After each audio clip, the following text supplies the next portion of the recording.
Sa Mark 2:27, Brother Ovidios, nabanggit ni salitang man. The Sabbath is made for man.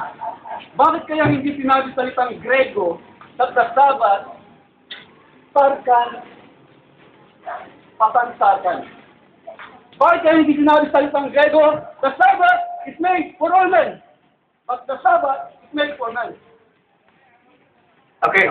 Tinatanong niya ako ni Pastor, bakit hindi yun ang nakalagay sa Grego? Unang-una, Pastor, wala tayong magagawa, iba tayong pinapanganak na kasulat na yung sabi ng Biblia. Ito pa sagot ko, Pastor. Kahit na ito yung all men, kasi kahit all man yan at wala yung salitang all, the point is yung salitang may. Kailan ginawa ang Sabbath? At the point also, hindi sinabi ito sa Israel. So, alam ko naman siguro, sabihin natin, nagkakasama sa mga pagkukunan, hindi tayo Israel, but we are men. Included tayo. Ginawa sa atin. Ayun yung sagot mo. Yes. Ito sa Acts 2:17, binabanggit, pasansarkan, darating ang Espiritu ng Diyos para sa lahat ng tao. Ang salita ng Diyos, may dahilan yan. Kapag merong hindi sinulat, hindi para sa atin yan. Pero kapag merong sinulat, para sa atin yan. Ang sabi sa Acts 2:17, pasansarkan, darating banal na Espiritu, all flesh. Ayan ang dahilan kung bakit singular ang Mark 2:27, that Sabbath is made for men and Sabbath is not made for all men.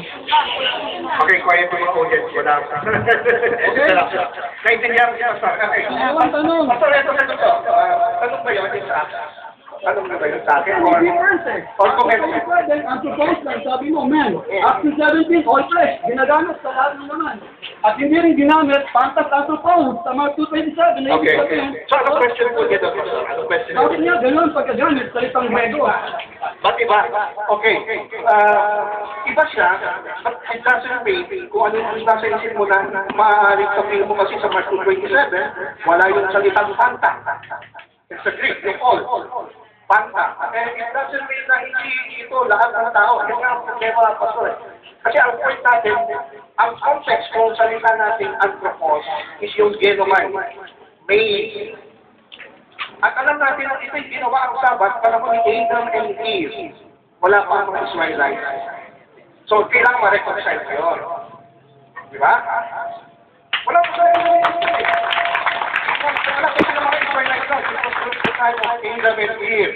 So, yun ang context na huwag lang tayo magtutungos doon sa word na... Magandang philosophical, mali exegetical. It's the correct exegesis kasi kinumpleto eh. Ginomay sa anthropos eh. Ano ba ang tense sa ginumay? Ano ba yung ginumay dyan? Ano ang tense? Ano? At nasabi mo ang keyword dyan ay ginumay. Gumay. Ano ang tense niya sa Gusto mo malaman? Okay. I'll give you an accurate answer, Pastor. Kasi baka sabihin mo, nag-inumpleto tayo eh. Okay.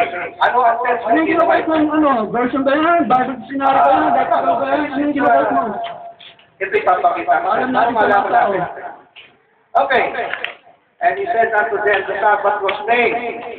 Parang kung makatiyak tayo, ito ang sinasabi. Ang sabi ko sa litang made, it is Irish Eden. Ano ibig sabihin ng Irish Eden? Irish Eden. Pag sinabi ng Irish Eden, ibig sabihin ito ay pag sinabi kasi ng Eden, ibig sabihin, yung action ginagawa in favor of the one who is in the subject. Wala ka tayo mo. Explanation mo na ano po? Anong naging question mo lang, Pastor? Nag-question siya eh. Naging question mo. Okay, ano maging state? Okay, ano maging state? Ang sagot ko naman, galing sa libro eh. Okay. Sinabi mo na ang Sabbath ay hindi moral. Ngunit ito ay ceremonial. No, it's moral. Baliktad yung sinabi ko. Ang sabi ko, Sabbath is moral. Ang sabi ko, Sabbath is moral. Not ceremonial. Hindi, hindi na natin. Pasensya na.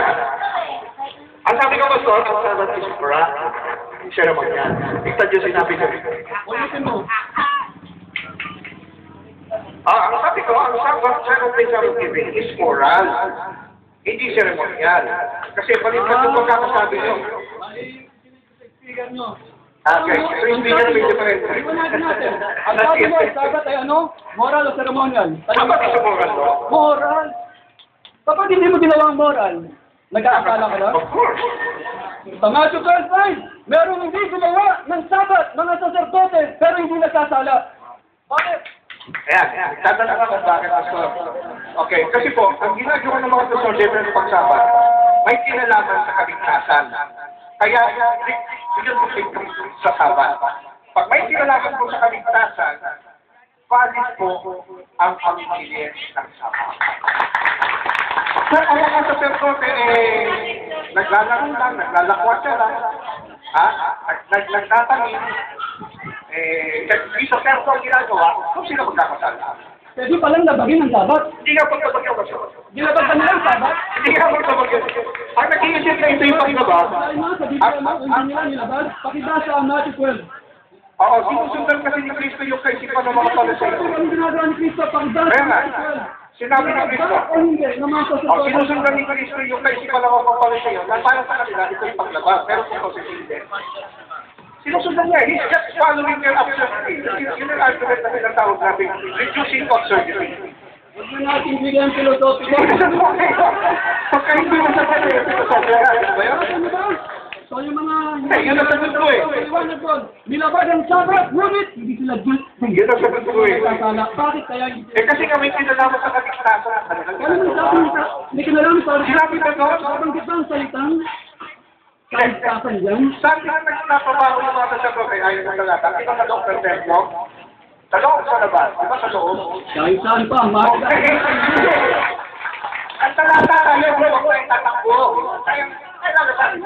Kaya naliligaw yung mga tao ng mga babae. Yung nababasa ko sa yung talata, nilabag ba o hindi? Hindi nga eh. Hindi nilabag ko sa'yo yung talata. Kasi sa loob sila ng templo nagtatrabaho. To go back to the Bible, what it says. This is a biblical debate. Hindi tanong na sa'yo. Tinatanong kita, nilabag ba ang sabat o hindi ayon sa Matthew 12? Hindi nga. Pakibasa ang talata. Hindi na ba? Dahil paglinig ko sa templo.